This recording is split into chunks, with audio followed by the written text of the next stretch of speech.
Hi, and thank you so much for popping by.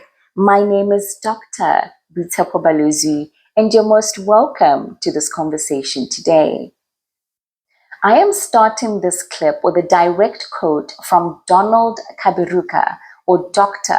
Kaberuka, the former president of the African Development Bank, who held this position at the Development Bank from the year 2005 until 2015. Dr. Kaberuka once said, Africa has entered the 21st century determined to throw back shackles of poverty, to converge with the rest of the world, to get African lions into the same territory as the Asian tigers. The reason I am citing this quote by Kaberuka is because his juxtaposition of the African lions and the Asian tigers is a key talking point or conversation theme during this year's Davos 2026. Specifically, that Asia, in contrast to the African region, has been able to close the technological gaps. For many years, or even for the past 2 decades, research has described Africa as agriculture's final frontier, Africa as the next frontier for intellectual capital, Africa as the next growth frontier, Africa as the next investment destination, Africa as the global economy's last frontier. These are all the gains of globalization.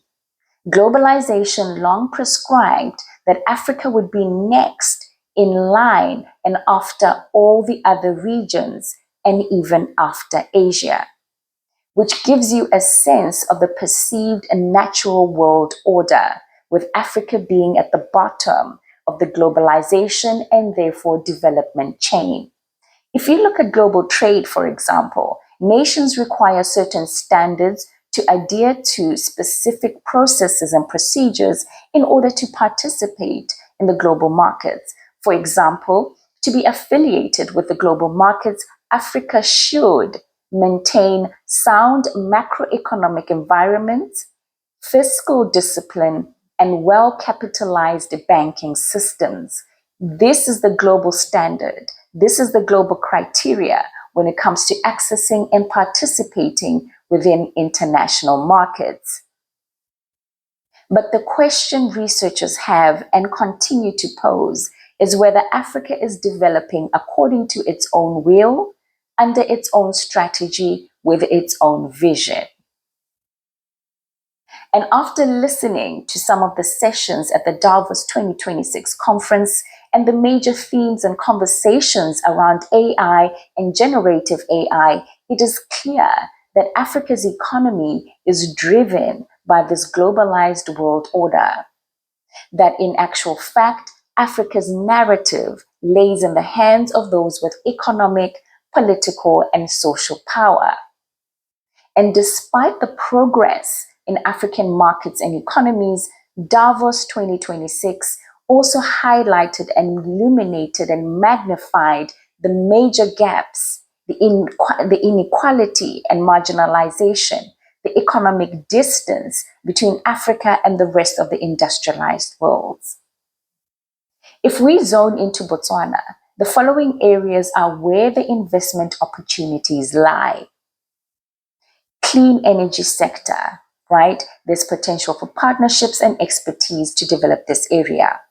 Large water infrastructure projects, electricity infrastructure, transportation, telecommunication systems, horticultural production, and agricultural processing. And as you might know, currently Botswana is a food insecure nation. Botswana is classified as a food insecure nation. Data also shows that Botswana has investment potential in areas such as mining critical minerals and, of course, in addition to diamonds. Botswana has potential investment in animal husbandry, tourism, solar energy, and financial services. Now, apart from these obvious areas of investment, there has been a narrative that has been gaining traction. This idea of African youth as a commodity. Lately, when you listen to leaders in the African continent, when you listen to presidents, people from the private sectors and the public sectors, you will hear them talk about African youth as an investment potential, that they are harboring ambitions of growth and even economic diversification centered around Africa's burgeoning youth population. African youth are being seen as a source of strong labor, as a source of strong consumer force, and a source of innovation.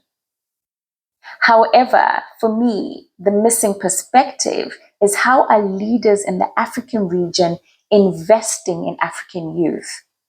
I say this because youth unemployment is a major issue, not only in Botswana, but in the African region as a whole. We have high rates of unemployment that are negatively and adversely affecting the youth. What earning power do the youth have? What is the quality of education? What is the quality of healthcare? The lack of inclusivity and access to resources. Now, when we think of sustainable economic solutions, Africa has to reach the point where the youth, this untapped potential, has the capacity to consume the products that Africa produces. In context to the electrical vehicles that countries such as Botswana have recently started to produce, are the African youth or the Botswana youth going to be able to absorb and purchase these electric vehicles? Now, the good thing is that data shows that the youth in Africa actually prefer to stay in Africa, right? In 2019 or so, around 70% of sub-Saharan migrants, they actually stay within the continent. So predominantly, African youth are migrating within the continent from one African country to another. So what are the successes in Africa? Africa is an emerging economy. It has a rising middle class. It has private equity groups that are now influential and leading the way. Entrepreneurship having an effect. Regional integration is also forming, but not necessarily to the standard that other people would prefer. And what are Africa's challenges? The first one is the infrastructure, the lack thereof. Education needs to be refocused. An agricultural environment needs to be improved or invested in. Anyway, these are some of the issues that came to my mind as a result of the Davos 2026 conference. Africa as a region has achieved a lot, but Africa also has so much that it has yet to accomplish. And sometimes it's a question of corruption and mismanagement.